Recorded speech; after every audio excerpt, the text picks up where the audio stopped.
నమస్కారం, welcome to NSN news. నేను మీ యశ్వంత్. వరుస అక్రమ కూల్చివేతలతో హైడ్రా అక్రమార్కుల గుండెల్లో గుబులు పుట్టిస్తోంది. ఏకంగా చెరువులను కబ్జా చేసి విద్యాసంస్థలు, గృహాలు, ఫామ్ హౌజ్లు నిర్మించిన వారిపై చట్టపరమైన చర్యలు తీసుకునేందుకు ఆ సంస్థ కమిషనర్ రంగనాథ్ బృందం రంగం సిద్ధం చేసింది. చెరువు ఎఫ్టీఎల్ బఫర్ జోన్ ప్రాంతాల్లోని మర్రి మారుతి ఎడ్యుకేషనల్ సొసైటీల భవనాల కూల్చివేత వ్యవహారంలో నిబంధనలను అనుసరించాలంటూ హైడ్రా రెవెన్యూ అధికారులకు హైకోర్టు ఆదేశాలు జారీ చేసింది. ఈ సంస్థలకు చెందిన అక్రమ నిర్మాణాలుగా పేర్కొంటూ తహసీల్దార్ ఇచ్చిన నోటీసులనే షోకాజు నోటీసులుగా పరిగణించి సంబంధిత ఆధారాలు అధికారులకు సమర్పించాలని ఆ విద్యా సంస్థలకు ఆదేశాలు జారీ చేసింది. మేడ్చల్ మల్కాజిగిరిలోని గండిమైసమ్మ, డుండిగల్ మండలంలోని చిన్న దామోదర్ చెరువులో మర్రి మారుతి ఎడ్యుకేషనల్ సొసైటీలు నిర్మించారు. ఇందుకు సంబంధించి ఆక్రమణలు ఉన్నాయని, వాటిని తొలగించాలంటూ తహసీల్దార్ ఈ నెల 22న నోటీసులను జారీ చేశారు. నోటీసులను సవాలు చేస్తూ రెండో విద్యా సంస్థలు వేరువేరుగా పిటిషన్లు దాఖలు చేశారు.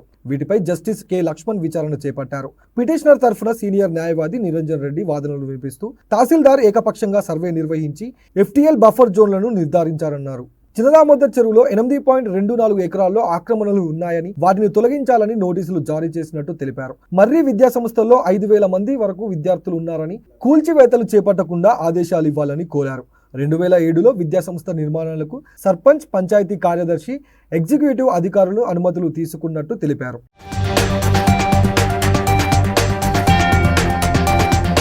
ప్రభుత్వం తరపున అదనపు అడ్వకేట్ జనరల్ తేరా రజనీకాంత్ రెడ్డి వాదనలు వినిపించారు. ప్రధాన న్యాయమూర్తితో కూడిన ధర్మాసనం ముందు దాఖలైన ప్రజా ప్రయోజనం వాద్యంపై విచారణ సందర్భంగా అడ్వకేట్ కమిషన్ ఏర్పాటైందన్నారు. చిన్న దామోదర్ చెరువులో ఎఫ్టీఎల్ ప్రాంతాన్ని విద్యా సంస్థలు ఆక్రమించుకున్నాయని, వ్యర్థాన్ని చెరువులో వేస్తూ మరుగునీరుని వదిలి కలుషితం చేస్తున్నారంటూ అడ్వకేట్ కమిషన్ నివేదిక ఇచ్చింది. ఈ నివేదిక పరిశీలించిన ధర్మాసనం ఆక్రమణలను తొలగించి చెరువు రక్షణకు చర్యలు తీసుకోవాలని ఆదేశాలిచ్చింది. వాదనలు విన్న న్యాయమూర్తి కలెక్టర్ ఆదేశాలతో తహసీల్దార్ నోటీసులు జారీ చేసి 7 రోజులు గడువు ఇచ్చారన్నారు. తర్వాత హైడ్రా రంగంలోకి దిగి కూల్చివేతలు చేపడుతుందన్నదే విద్యా సంస్థల ఆందోళన అని పేర్కొన్నారు. తహసీల్దార్ నోటీసులను రద్దు చేస్తున్నామని, వాటినే షోకాజ్ నోటీసులుగా పరిగణించి తగిన ఆధారాలను తహసీల్దార్కు సమర్పించాలని ఆ విద్యా సంస్థలకు ఆదేశాలు జారీ చేశారు. వీటిని పరిశీలించి చట్ట ప్రకారం ముందుకెళ్లాలంటూ పిటిషన్లపై విచారణను మూసివేశారు. అప్పటి వరకు విద్యా సంస్థలపై ఎలాంటి చర్యలు చేపట్టరాదని హైడ్రాతో పాటు రెవెన్యూ అధికారులకు ఆదేశాలు జారీ చేశారు.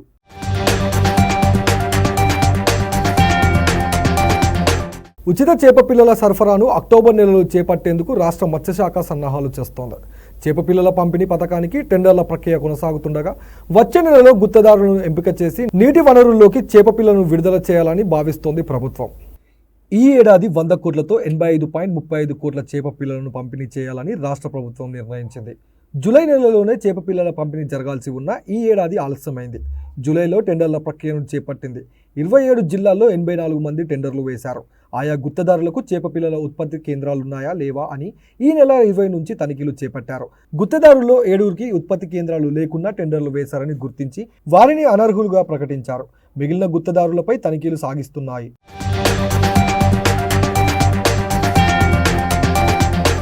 ఈ నెలాఖరు వరకు తనిఖీలు అనంతరం వచ్చే నెలలో ఫైనాన్స్ బిడ్లను ఆమోదించిన తర్వాత చేపపిల్లల పంపిణీకి ఒప్పందం చేసుకుంటారు. అక్టోబర్ నెలలో చేపపిల్లలను తెప్పించి చెరువులు, కుంటలు, రిజర్వాయర్లో వేయిస్తారు. చేపపిల్లల పంపిణీలో ఈసారి జాప్యం జరిగింది. ఇంకా వర్షాలు పడడంతో అక్టోబర్ నెలలోనూ సరఫరాకు ఇబ్బంది ఉండదని మత్స్యశాఖ అధికారులు చెబుతున్నారు.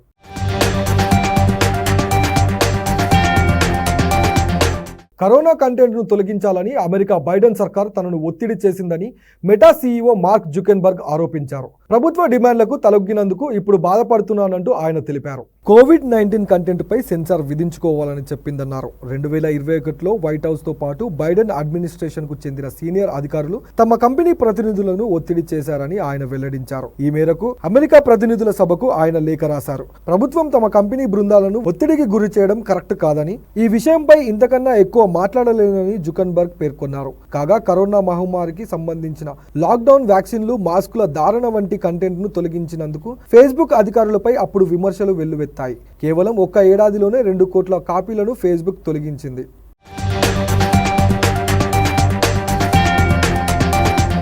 అమెరికాతో ఇండియా భారీ వెపన్ డీల్ కుదుర్చుకుంది. 70,000 ఎస్ఐజీ 716 రైఫిల్స్ కొనుగోలుకు తాజాగా ఇండియా ఒప్పందం చేసుకుంది. బంగ్లాదేశ్లో అల్లర్లు, తూర్పు లడాఖ్లో చైనాతో ఉద్రిక్త పరిస్థితులతో పాటు దాయాది పాకిస్తాన్తో టెర్రరిస్టుల ముంపు పొంచి ఉన్న నేపథ్యంలో ఆయుధాలు కొనుగోలు చేయనుంది. ఇండియన్ ఆర్మీ తన ఆయుధ సంపత్తిని మరింత స్ట్రాంగ్ చేసుకునేందుకు అమెరికాతో ఆయుధ కొనుగోలు అగ్రిమెంట్ చేసుకుంది. ఈ డీల్ విలువ దాదాపు 837 కోట్ల రూపాయలుగా తెలుస్తోంది. 2019లో 72,400 ఎస్ఐజీ 716 రైఫిల్స్ కొనుగోలుకు అమెరికాతో ఇండియా ఒప్పందం చేసుకుంది. దీంతో మొత్తం 1,45,400 ఎస్ఐజీ 716 రైఫిల్స్ ఇండియన్ ఆర్మీకి అందనున్నాయి. ఈ రైఫిళ్లను చైనా పాకిస్తాన్ సరిహద్దు వెంబడి మోహరించిన బెటాలియన్ సైనికులకు అందించనున్నారు. 500 మీటర్ల రేంజ్ కలిగిన ఈ ఎస్ఐజీ అసల్ట్ రైఫిల్స్ ఇండియన్ ఆర్మీలో కీలక పాత్ర పోషించనున్నట్టు ఉన్నతాధికారులు వెల్లడిస్తున్నారు. కాగా ఇండియన్ ఆర్మీ ఆధునీకరణలో తాము భాగస్వామ్యం అయినందుకు గర్వంగా ఉందని సీఈఓ రాన్ కోహెన్ పేర్కొన్నారు.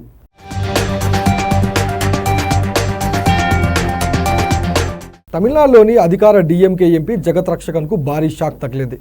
విదేశీ మారకద్రవ్య నిర్వహణ చట్టం ఫేమా నిబంధనల ఉల్లంఘన కేసులో ఎంపీతో పాటు ఆయన కుటుంబానికి 908 కోట్ల రూపాయల పెనాల్టీ విధించినట్టు ఈడీ వెల్లడించింది. ఫేమా చట్టంలోని 37A సెక్షన్ ప్రకారం 2020 సెప్టెంబర్లో సీజ్ చేసిన 89.19 కోట్ల మొత్తాన్ని జప్తు చేసినట్టు తెలిపింది. ఈ నెల 26న వచ్చిన తీర్పు మేరకు చర్యలు చేపట్టినట్టు ఓ ప్రకటనలో పేర్కొంది. వ్యాపారవేత్త అయిన జగత్ రక్షకన్ ప్రస్తుతం అరక్కోణం లోక్సభ స్థానం నుంచి ప్రాతినిధ్యం వహిస్తున్నారు. హైదరాబాద్లోని మెహదీపట్నం నుంచి తరలిస్తున్న 46 లక్షల విలువ చేసే గంజాయి హాషిష్ ఆయిల్ను ఎక్సైజ్ పోలీసులు పట్టుకున్నారు.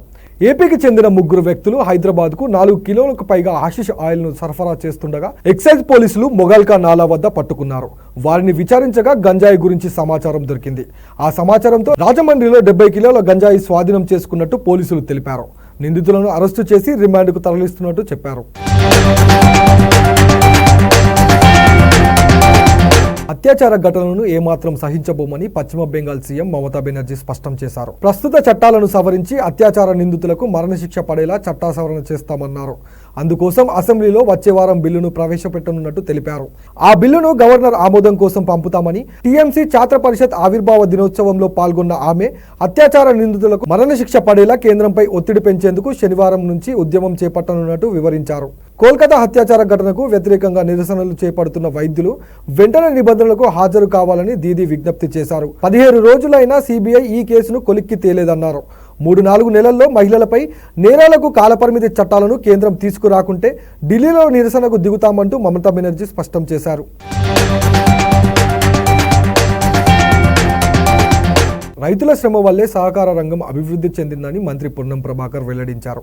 వేములవాడలో సహకార బ్యాంకు నూతన భవనం గోదామును ప్రభుత్వ whip Adi Srinivas, central bank chairman Ravinder రావుతో కలిసి ప్రారంభించారు. బ్యాంకులు అభివృద్ధి చెంది రైతులకు ఉపయోగపడాలని మంత్రి పొన్నం ఆకాంక్షించారు.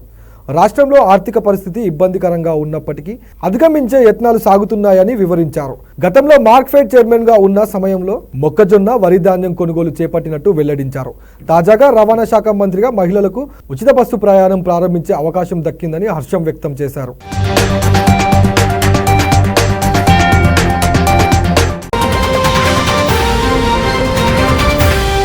ఇంతటితో వార్తలు సమాప్తం. తిరిగి మరిన్ని వార్తలతో మళ్ళీ కలుద్దాం. అంతవరకు సెలవు.